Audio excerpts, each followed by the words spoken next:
The unwilling heir and the truth about my brother.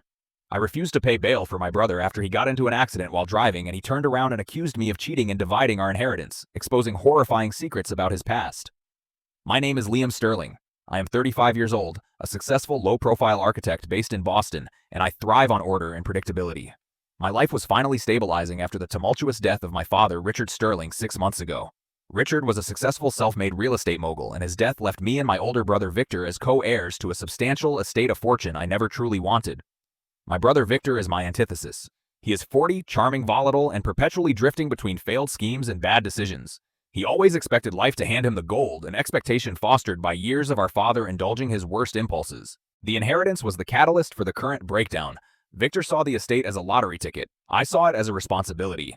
Our father's will was explicitly clear. The estate was to be divided equally with one major contingency. The family summer home on Cape Cod was bequeathed solely to me, a quiet gift from my father acknowledging my steady nature. The confrontation began at 2:00 a.m. on a rainy Tuesday. My phone rang with a number I didn't recognize. Central Booking, Barnstable County. Liam Sterling, this is Sergeant Miller. We have your brother Victor Sterling in custody. Victor had been arrested late that night after totaling his luxury sedan car he had recently purchased with an advance on his inheritance. He had smashed into a utility pole near the Cape Cod town of Hyannis. What are the charges, Sergeant? I asked, already dreading the answer. DUI, driving under the influence, reckless endangerment, and leaving the scene of an accident. He tried to walk home after the crash. His blood alcohol content was almost 3 times the legal limit. Bail is set at $50,000. The refusal. 10 minutes later, I was speaking to Victor directly on a muffled line. Liam, you have to get me out, Victor demanded, his voice slurred and panicked. Call Dad's lawyer. It's 50 grand pocket change. You can wire it, right? My decision was instant and firm. Victor had spent his entire life expecting others to clean up his mess as my father usually, but our father was gone and the cleanup crew was closed. No, Victor, I said, my voice steady. I am not paying your bail. Silence stretched on the line, replaced only by a sharp intake of breath. What did you just say? He finally hissed, the panic morphing into rage. You were driving drunk. You endangered people, Victor. You need to face the consequences for once. If you pay the bail yourself, fine, but I am not writing the check. This is family, Liam. This is what family does.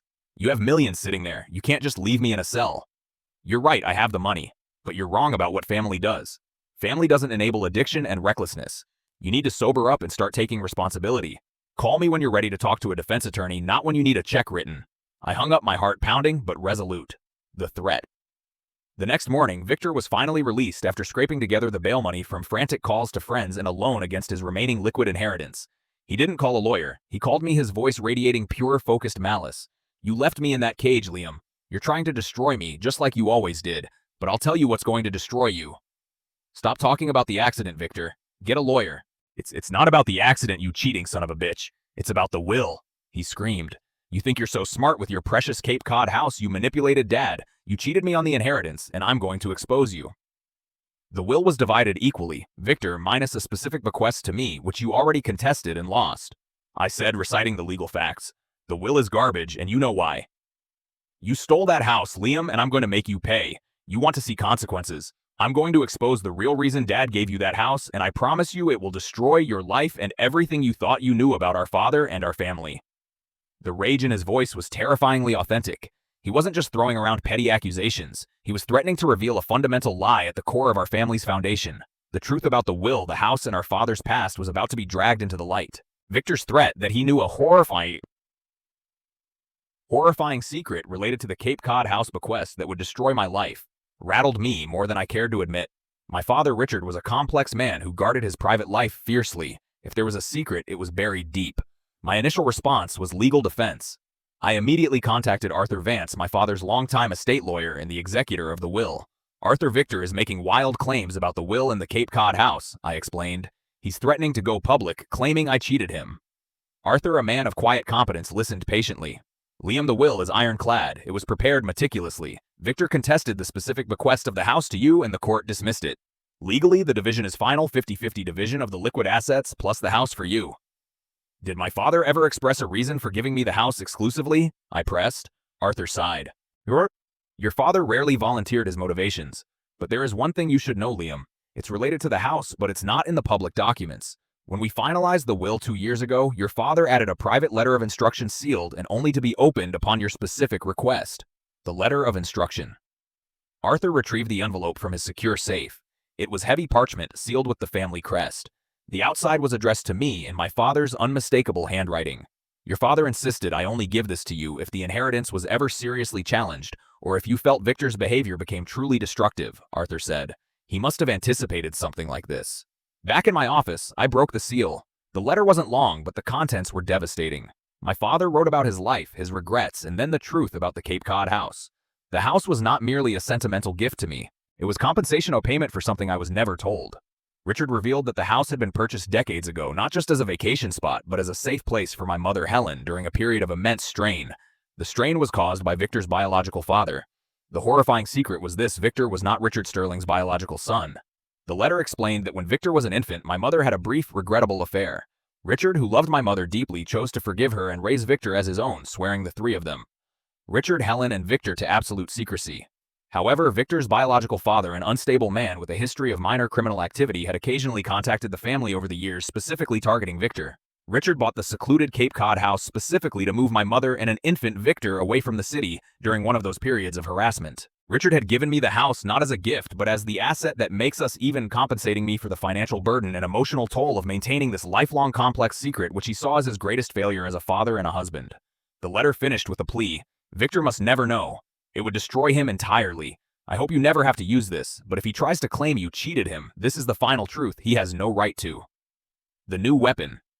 I sat stunned, the letter shaking in my hands. The entire foundation of my family life, the shared history, the rivalry, the sense of lineage, was a meticulously constructed lie. Victor wasn't my full brother. He was my half-brother, and he was being driven to emotional collapse by the very man who lied to protect him. Victor's threat was no longer an empty boast about financial cheating. It was a desperate, unconscious plea for the truth he sensed was hidden. I called Arthur back. Victor is not my father's son. The letter explains everything. Arthur was silent for a long moment. I suspected as much, Liam. Richard asked me to handle some very unusual settlements many years ago, but that doesn't change the will. It changes everything about how I handle Victor's threat. I said, a cold clarity settling over me. He's trying to destroy me with a secret. I now possess the ultimate secret, but exposing it would violate my father's dying wish and shatter Victor's identity. I had two choices. Expose the truth to stop Victor's attacks, permanently ensuring my peace and protecting the inheritance, but destroying my brother. 2. Suppress the truth and weather Victor's malicious claims about the cheating, protecting him from a reality he couldn't handle. The war had shifted from a fight over money to a moral battle over a decades-old lie. I spent 2 agonizing days trying to reconcile my father's dying wish to protect Victor from the truth with Victor's increasingly destructive behavior. I decided I couldn't expose the paternity secret. The damage to Victor would be absolute and possibly irreversible, fulfilling Richard's worst fear. However, suppressing the secret meant I had to endure Victor's public attacks without retaliation. The attack on the will. Victor, desperate for money and consumed by rage over my bail refusal, didn't wait for a formal legal challenge. He chose the media. He granted an explosive interview to a Boston tabloid and several local news blogs, framing himself as the wronged, grieving son. The headlines were sensational. Sterling heir cries foul brother cheated me out of dad's $50 estate. In the interview, Victor falsely claimed that I had coerced Richard into signing the final will while he was frail, specifically targeting the Cape Cod house as proof of my manipulative greed.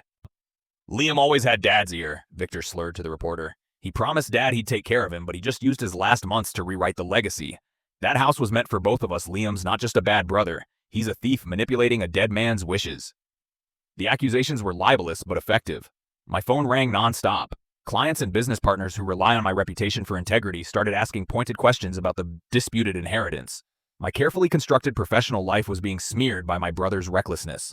The quiet retaliation, I held a crisis meeting with Arthur Vance, the estate lawyer. We need to shut him down, Arthur. He's committing libel and damaging my career. We can file an injunction and a cease and desist, Arthur advised, but that validates his claims in court. The public will see dispute, not defamation. The quickest way to shut Victor down is to cut off his funding. Victor was still bleeding money and relying heavily on the periodic disbursements from his half of the liquid inheritance. The will stipulated that these payments could be paused or reviewed if an heir was deemed to be acting in a manner detrimental to the estate's value or reputation. My hands were legally tied as a co-executor, but Arthur could move. The action. Arthur filed an emergency motion with the probate court, citing Victor's DUI, reckless spending, and the public smear campaign as actions severely damaging the estate's reputation and value. The motion requested an immediate freeze on Victor's remaining liquid inheritance pending a mental and financial fitness review. The court granted the motion instantly. Victor's funds were locked down. The call from the edge. The freeze was the perfect pressure point. Victor's loans, his high-spending lifestyle, and his lack of a steady income meant he had no backup plan. That evening, I got a call from a number I recognized: Victor's bail bondsman. "Mr. Sterling," the bondsman said nervously, "your brother is having a severe reaction to the news. He's at the Cape Cod house. I think he's drinking and he's not making sense. He just texted me that he's going to burn down the lie and disappear." My blood ran cold. The Cape Cod house, the object of his obsession, the symbol of the alleged cheating, and the physical location tied to the secret of his paternity, was now the target of his breakdown. I didn't call the police. That would only escalate the situation. I immediately got in my car and drove the 2 hours from Boston to the Cape. I found Victor in the house's living room, surrounded by empty liquor bottles. He was holding a stack of old photo albums, weeping, surrounded by a pile of kindling he had pulled from the woodshed. He hadn't started a fire, but he was preparing to. "You cut me off, Liam." He choked out, his eyes red and wild. You're starving me out. You're going to lose everything because of the lie you built." He stood up, swaying dangerously, and pointed at the mantelpiece where a large framed photograph of my mother and father stood. "It's not about the money anymore," Victor screamed. "It's about what Dad hid from us. He told me everything, Liam. He told me the whole reason he really gave you this house. He told me he stole it from me." My jaw dropped. That was impossible. My father would never have told him the truth about his paternity. Victor was confused, drunk, or lying. "What did he tell you, Victor?" I demanded, my heart racing with fear and confusion. Victor laughed, a sound raw with hysteria. "Not the affair, Liam. Something worse. Something that happened right here in this house when I was 7. Dad was protecting me from something terrible I saw, and now I'm going to tell the world what Richard Sterling really did here." He wasn't talking about the paternity secret. He was talking about an entirely different hidden event, something that only happened once and left a scar on the house itself. My father's lies ran deeper than I ever imagined. I stood in the dusty living room of the Cape Cod house, staring at Victor, who was on the verge of collapse. He was threatening to expose a secret, not the paternity secret revealed in my father's letter, but a separate traumatic event he claimed happened in this house when he was a child. "You're drunk, Victor," I said, trying to maintain control. "Dad never told you anything. He kept secrets his whole life." Victor threw the stack of photo albums onto the floor. "He told me right before he died. He had a moment of clarity. He said, 'The house belongs to Liam because he's the one who cleaned up the mess.'" "What mess, Liam? What did Dad make you clean up?" He lunged for a small antique metal box sitting on the mantel. "It's in here. The evidence, I know it is." I lunged forward, grabbing his arm before he could reach the box. We struggled briefly, fueled by years of resentment, before I forced him onto the sofa. He dissolved into fresh tears, exhausted and defeated. "I need help, Liam," he finally choked out, the rage gone, replaced by genuine despair. "I don't remember what happened, but I know it's tied to this place. I think Dad manipulated my memory. I just need to know what I did." The house as a scar. I calmed him down enough to realize he was telling a terrifying half-truth. He wasn't lying. He had a fragmented, traumatic memory he couldn't access. The Cape Cod house wasn't just a bequest. It was a physical, emotional scar. I decided my immediate priority was to get him sober and safe. I had a moral responsibility, even if he wasn't my full brother. I called a private care facility specializing in addiction and trauma, a confidential service far from Boston, and arranged for an immediate intervention and intake. "I'll help you, Victor," I said, helping him stand. "But you have to commit to cleaning up your life. I'll get you help for the accident, for your finances, and for whatever happened here, but you have to agree to never attack me or the inheritance again." He nodded weakly, desperate for a lifeline. Within 2 hours, Victor was safely admitted, and his immediate legal and financial threats were contained. Digging for the other secret. Alone in the quiet, empty house, I examined the antique metal box Victor had pointed at. It wasn't locked. Inside, I found not money or jewelry, but a single strange item, a yellowed folded newspaper clipping from a local Hyannis paper dated 28 years ago, when Victor would have been 7. The headline was small and buried on the back page: "Missing person, local man vanishes after marina dispute." The article described a man named Peter Vance who had disappeared following a heated argument at a local marina. The man's last known contact was with a local dock worker. The case was cold. I immediately recognized the name Peter Vance. The letter from my father had referenced him not by name, but as Victor's biological father. My mind raced, connecting the two secrets. Secret A. The paternity: Victor is Peter Vance's son, revealed in my father's letter. 2. Secret B. The traumatic event. Victor claims he saw something horrifying here when he was 7, the same age as the newspaper clipping. The house was not just a shield against Peter Vance. It was the location where Peter Vance disappeared. I pulled out my father's letter again.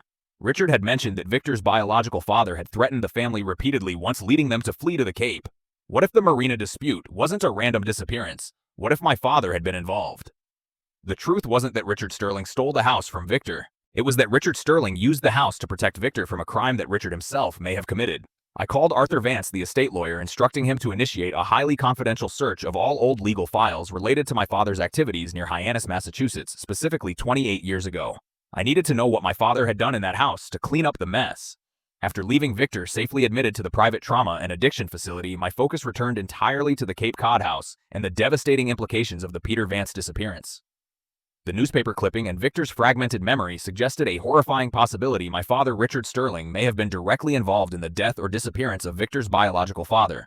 I needed hard evidence, not just speculation based on a decades-old newspaper clip and my father's cryptic letter. I doubled down on these tasks assigned to Arthur Vance, the estate lawyer, instructing him to use the resources of the estate to conduct an unprecedented, hyper-confidential legal investigation.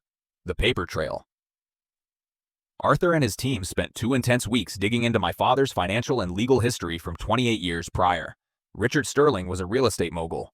His life was meticulously documented in property deeds, corporate filings, and private settlements.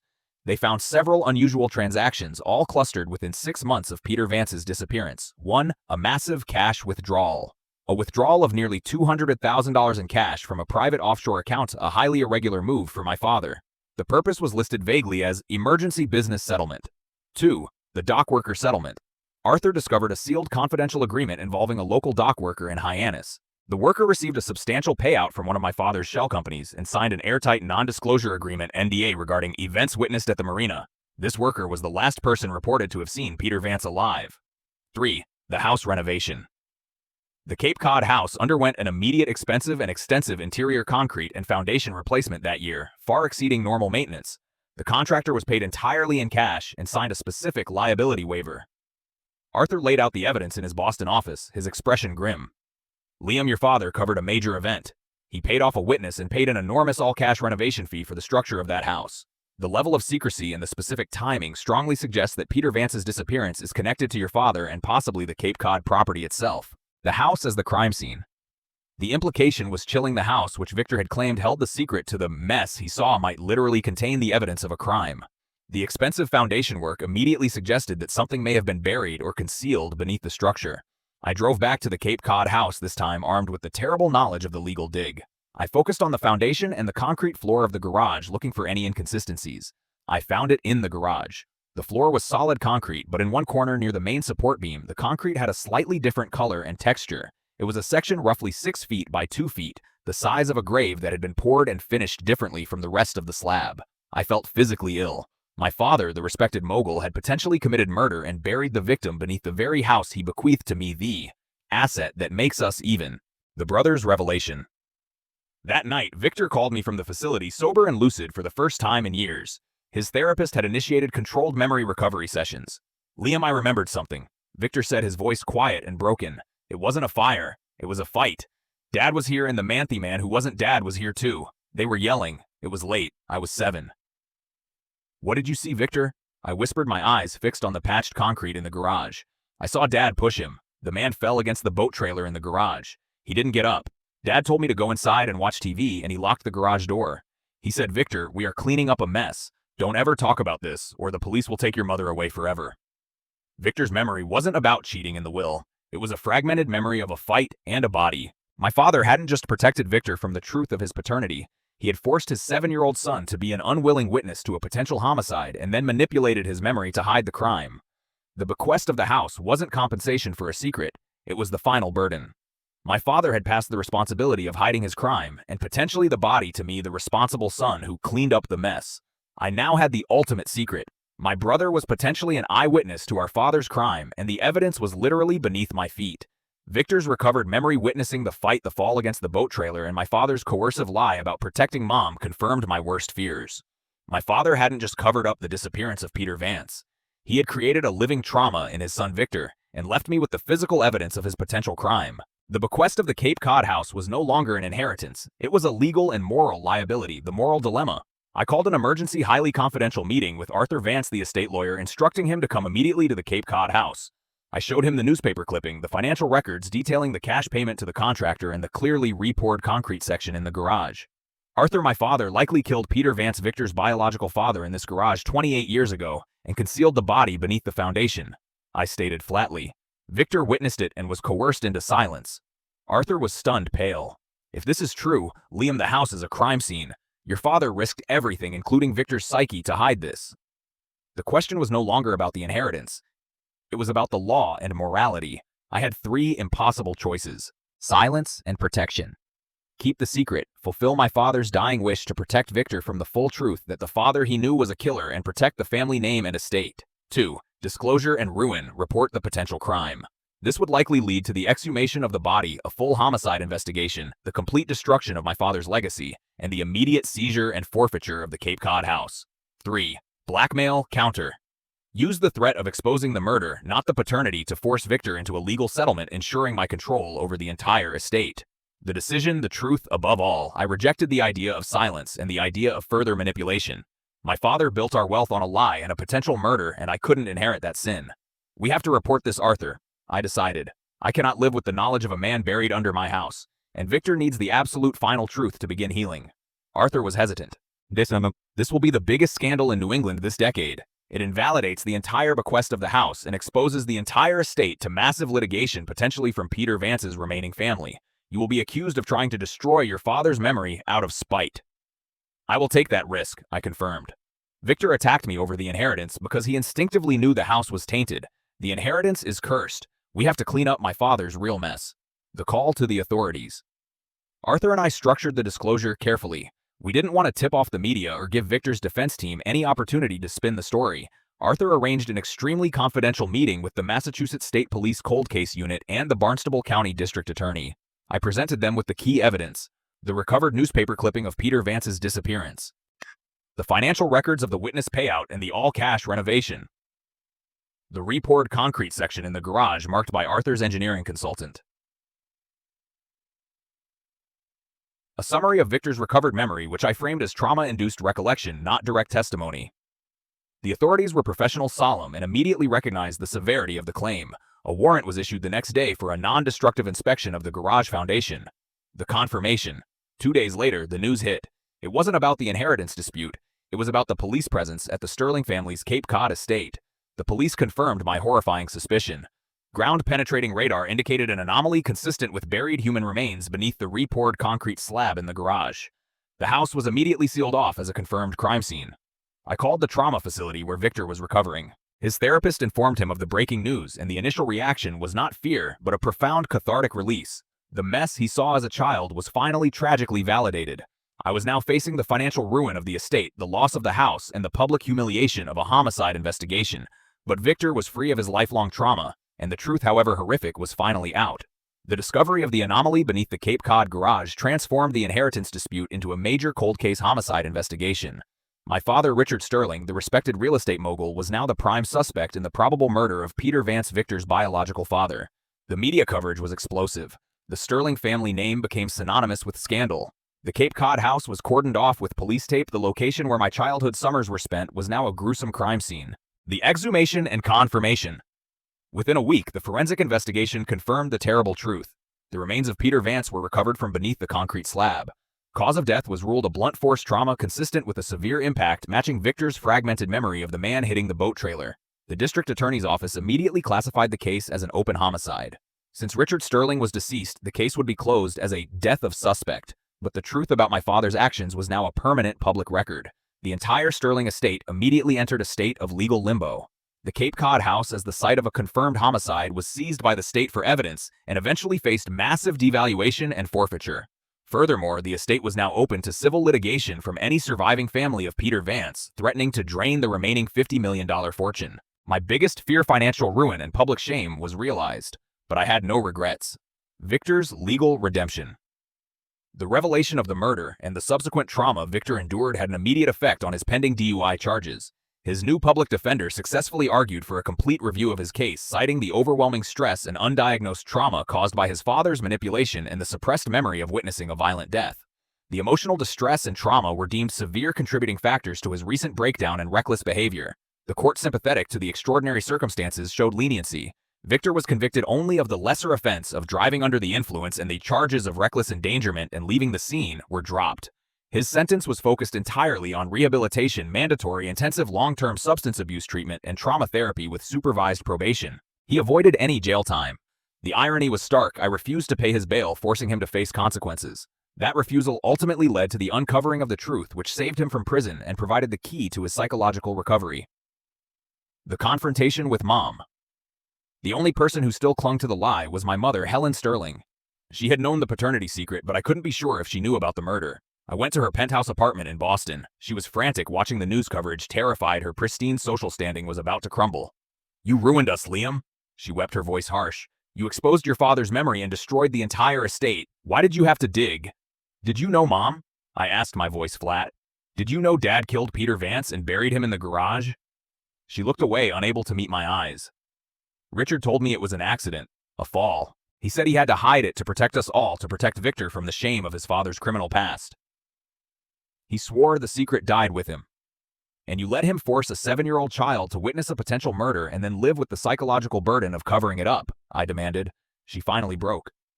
"He made me promise he was terrified the police would take Victor away if they found out who his real father was. He did it for Victor, Liam. He did it out of twisted love.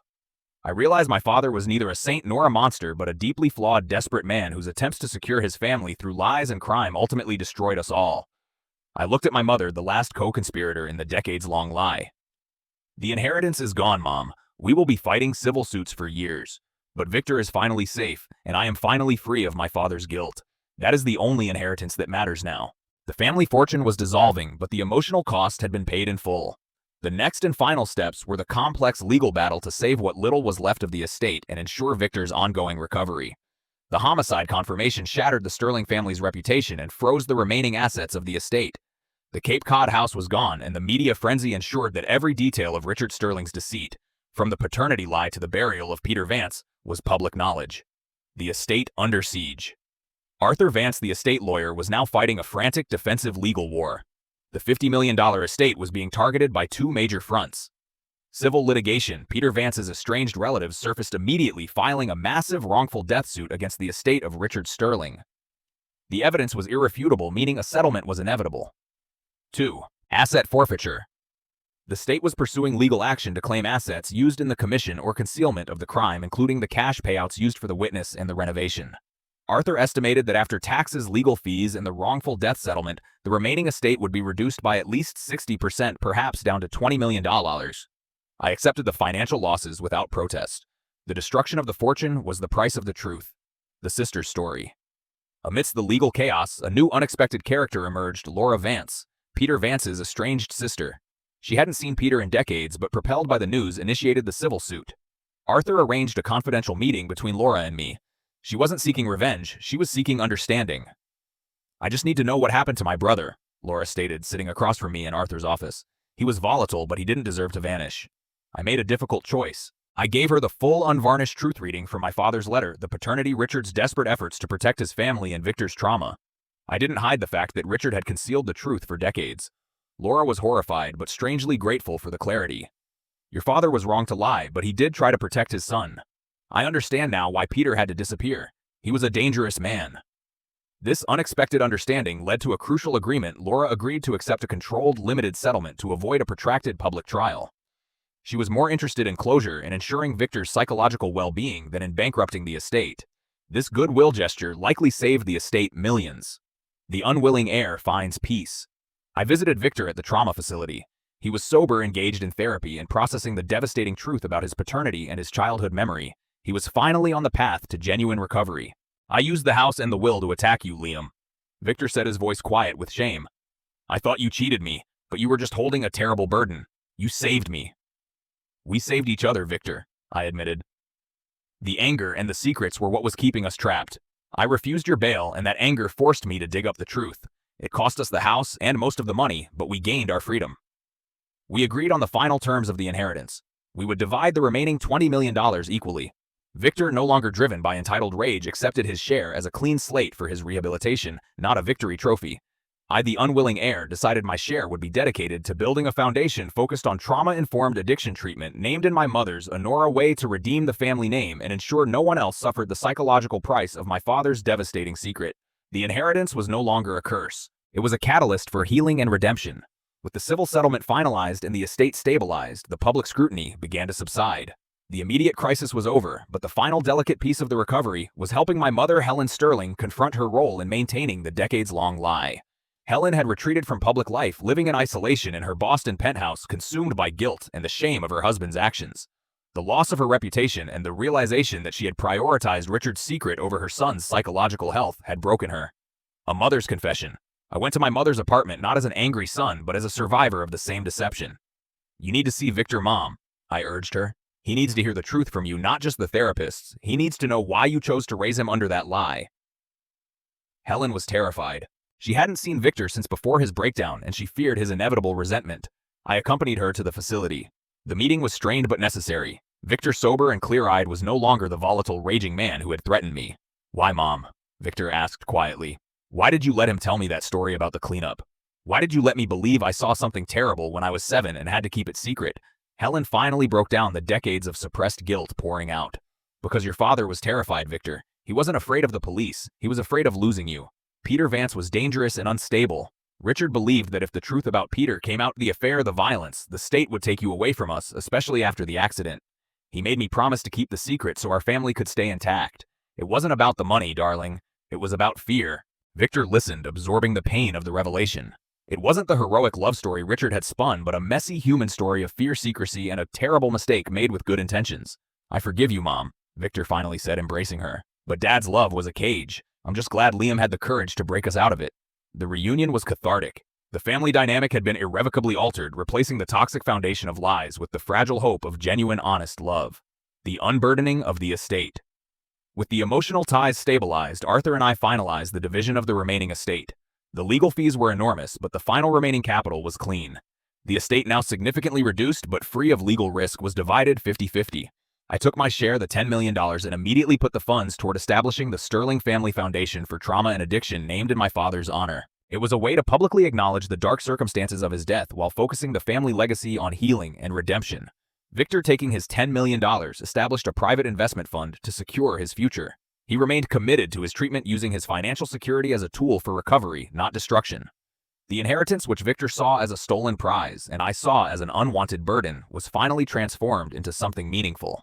I also made one final quiet gesture. I purchased a small, unassuming property on the Cape, miles away from the tainted house. It was a private gift to Victor and Helena, safe, neutral location where they could rebuild their relationship without the shadow of Richard Sterling's crime. The unwillingness to pay my brother's bail had sparked a catastrophic chain of events, but it ultimately led to the truth, the destruction of a toxic legacy, and the salvation of my family. I was finally an heir, not of a fortune, but of a future built on honesty. 4 years have passed since the investigation, the funeral of Peter Vance, and the painful restructuring of the Sterling estate. The media storm has long since subsided, replaced by quiet closure. The inheritance, once a poisoned chalice, was fully transformed into a force for good. The new legacy. The Sterling Family Foundation for Trauma and Addiction is now a successful, well-regarded organization.